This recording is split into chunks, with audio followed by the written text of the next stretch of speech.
Hello and salutations, it's me, Salty. Welcome back to Two Cents Was, and today I'm doing a customization. This one came from my friend Scott, the one who sent me the Grand Admiral Thrawn, and normally I don't do commissions at all on these kinds of things. I just do them for fun, and I just give them away to friends or family or whoever. But I'm making an exception this one time. He's not paying me for it, I'm just doing it for fun, and I'm sending it back to him. This is from the Last Jedi era of toys, so that's what was on the box. His only request was that I paint it up to look vintage, with the correct colors and patterns and all that, and anything else I want to do, I can. So I'm going to try and time the release of this video with him receiving it, so maybe the video will go live the day that he gets it. Kind of what I'm going to do here is everything is screwed together, so I'm going to unscrew all the screws and break everything down into its base parts as much as I can, and that way it should be easier if I have to do like spray paint or what have you. What I'm going to try and do is scrape this off, which I don't think is normal paint. I think this is all printed. I've started experimenting with that already, and I'm able to scrape some of it off. Sometimes it gouges the plastic, sometimes it doesn't, but I'm going to try my hardest to not damage the integrity too much. Luckily the ship breaks down into halves, so I can spray paint if I need to, but I'm going to try and avoid that. This is mostly going to be like paint markers, normal kind of Gundam pens or normal markers. It'll be an experiment. I'm also going to try my hand at painting her up, maybe add some colors, make her suit look lived in, maybe try to make this the appropriate shade of green or something. Who knows? So, let's get started.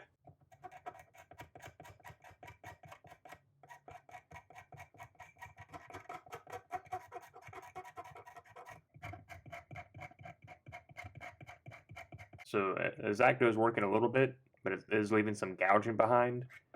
So, I'm going to maybe switch methods here, and I'll try sanding, I'll try sandpaper, I'll try whatever I can mostly. So this is working, it's just, this is going to take a long time, so I got to scrape all the blue off. I'll just do a jump cut, we'll come back to it, and if I change methods, I'll show you what I'm doing, but otherwise, I'm just using this. Alright, so I've broken down the A-Wing into its base component parts. All of it comes apart, like even the landing gear.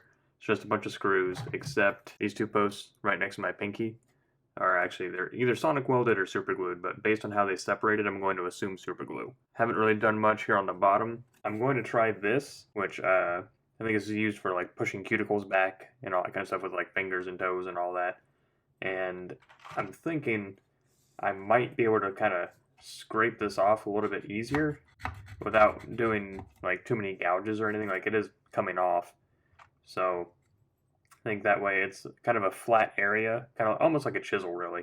So it's kind of like a wider flat area and not so much of a fine point, so when I do kind of scrape, it does kind of like a uniform across instead of taking that tip and kind of like gouging and making lines. So this is what I'm going to try, and if I get any good results, I'll show you. You can see that it works a little bit. It doesn't quite get all the blue out of the plastic. It just kind of takes off that surface area, and you really can't get down to the details either. So I'm going to try some more, to get all this blue off as best I can. If worst case scenario, I might have to just spray it all with white spray paint and then paint over top of that. So I'm trying to avoid that, but it just depends on really how long all this is going to take. Alright, so I've been trying. I've been getting some headway with scraping and all that.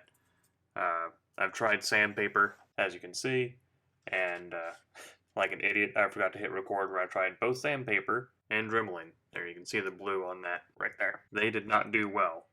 I tried dremeling right here, and it just wasn't flat, or I don't know, just wasn't good. Comparing the two, you can see that it's doing a little bit, but I just cannot get the blue out of that plastic. I'm having to like take layers of plastic off to get the blue to come off. I'm going to try spray paint on the bottom of the ship. You can see I did a little bit of scraping right here, and the Zacto started gouging, and this worked okay, but just not as well as I hoped. So I'm going to try spray paint on the bottom, and we'll see what happens. While I was waiting for the white spray paint to dry, I decided to take a red paint pen to see if I could cover up the blue on its own, and that's only one coat, and doesn't look very optimistic. I might give it another coat, or I might just say screw it and wash that off, so I can just spray paint all this in white and start from there. What I'm going to do is I'm going to go ahead and start painting up some of this stuff in here, mostly just, turn a button red here, or blue, or, whatever. Just little things like that. And that's basically what I'm going to do. I'm just going to kind of tap these buttons and change them into different colors. That's basically it.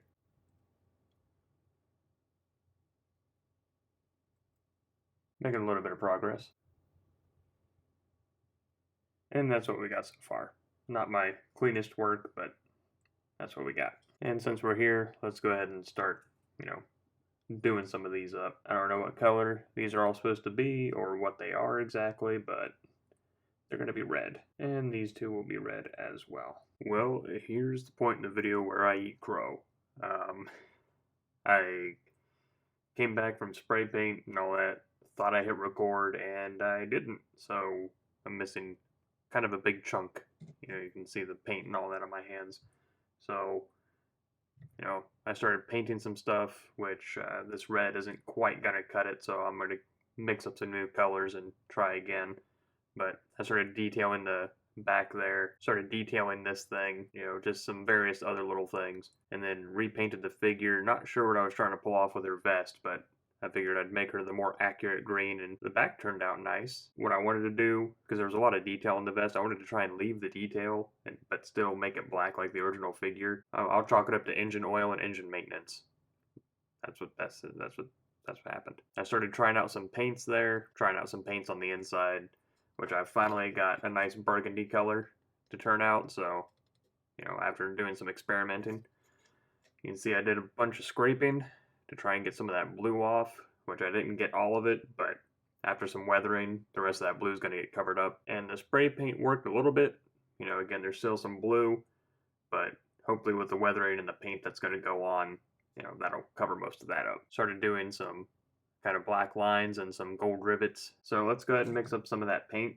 And I'm going to paint over the big chunks here, and started doing some line work as well. Also, I cut my finger while I was trying to scrape, so it's not so deep that I needed stitches, but it was pretty deep. So yeah, I'm gonna mix up the paint, and we'll just start painting. All right, so little unorthodox, little messy as compared to normal. Kind of what I'm gonna do at the moment to mix up this burgundy is try to use up this red marker as much as I can, only because this is what I ran the experiment with, so I know it'll work. That's the only reason I'm using the paint marker instead of just standard acrylic. Hopefully this doesn't dry too quickly, which I imagine it probably will. But it's what I'm going to do for right now. So I'm going to mix a bunch of red with some black over here, and that should yield the burgundy color that I want. Take my brush, kind of dab it up in this black right here, and then just mix it in with this red. I might have to mix a little bit more black, which is fine.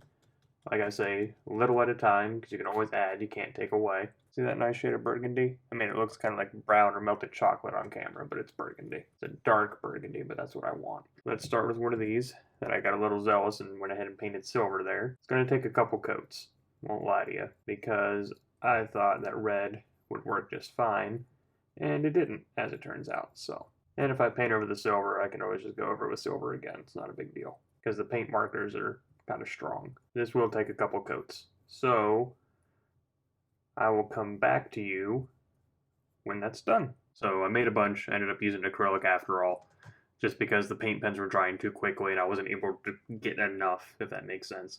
So same color, and this is after the second coat. So it's a slightly darker burgundy, but I think it looks okay. I'm going to go over the silver again in silver and kind of polish those out a little bit, and probably punch in some details here, maybe with some black, or I might just leave it because I kind of like the way they look now. Got bored and put the first coat on the spray paint, which the white's still bleeding through, but it's the first coat. I have kind of two coats here at the front, so I have to wash that little bit off right there. But I think this will be fine. It's on the bottom of the ship, so yeah. It's still a little tacky, not 100% dry, but dry enough for me to handle it. I guess I'll move on to these parts of the thrusters, or whatever they're called, and gotta find a new home for the screws that I've been keeping in here, so probably do that now. Also, I did a little bit on the canopy. I'm gonna have to do another coat because it's not quite burgundy. The red's still showing through. Luckily enough for me, all this gets covered up by the body, so all I have to do is paint this. I'll do that in silver later. So this is just kind of the base coat that I'm going with. And I know brush control. I'm sure there's a professional painter who's just cringing and squirming in their seat at how poor my brush control is. You can see it's not quite the same because it's got the red under here, so I am going to have to do a couple coats on the first application. Like, since it's going on nothing painted, this has red under it. But I think enough coats, it'll darken this up and it'll be fine. If not, well, then I'll just make a darker mix and go over the top of this. I tell you though, it took me hours, legitimate hours, to sand off or scrape off all that blue, and I couldn't even get most of it. I gouged a lot of the plastic. I was using the X-Acto and that cuticle pusher thing I showed you. Yeah, that was quite difficult, very difficult, which normally I wouldn't worry about it. I would just paint over it, but the blue went off. Here, let me show you. But the blue right here came down to the sides, and that's not on the original A-wing. So I wasn't going to be able to just paint over it and not worry about it. Alright, let me try and at least get all these brush strokes going the same direction here. See, it's already drying on this side, so this will be kind of like a second coat here. I'm going to let these dry and then probably do a little bit more off camera, just doing second coats and stuff. And then I'll come back to you. So, a couple more coats applied. I know it looks gamey and gross, but it's acrylic paint. What do you want me to do? These are turning out pretty well. I think they match this pretty well, so I'm not too worried about that. The cockpit canopy I think is done, and now I'm going to start painting this, which you can see the kind of test runs I was doing with colors earlier there. Like I mentioned earlier, I'm pretty sure I probably bit off more than I can chew with this. Just because I was expecting it to be a lot easier than it really was. I don't own an A-wing, so I was like, oh yeah, I'll just paint over the colors, no big deal. Well, that was before I figured out that the designs were different, and like this whole mechanism is different. Like on the original A-wing, this is stationary and the canopy operates independent of it, so steep learning curve with this one. And I think that the blue is going to need a couple of coats. It's going to be a few coats, is all I'm saying. So I'm not going to make you sit through all that.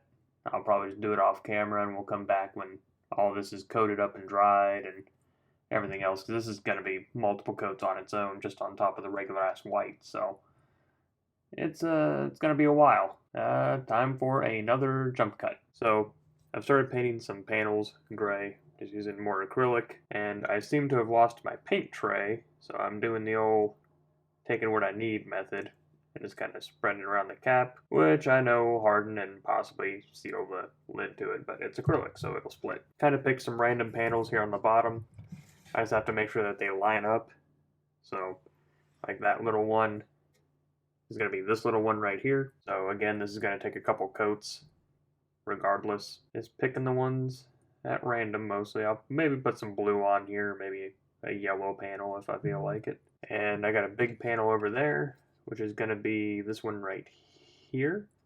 So go ahead and paint that one up. And again, it's going to take a couple coats for it to be gray and not just look like it's painted gray, I guess. And then the rest are just kind of bottom panels. They don't have an equivalent on the side. So let's do this one right here. This should be gray too. Why not? A bit of creative license here. And I'm sure there's someone yelling at me in the comments that I didn't use the right color or whatever.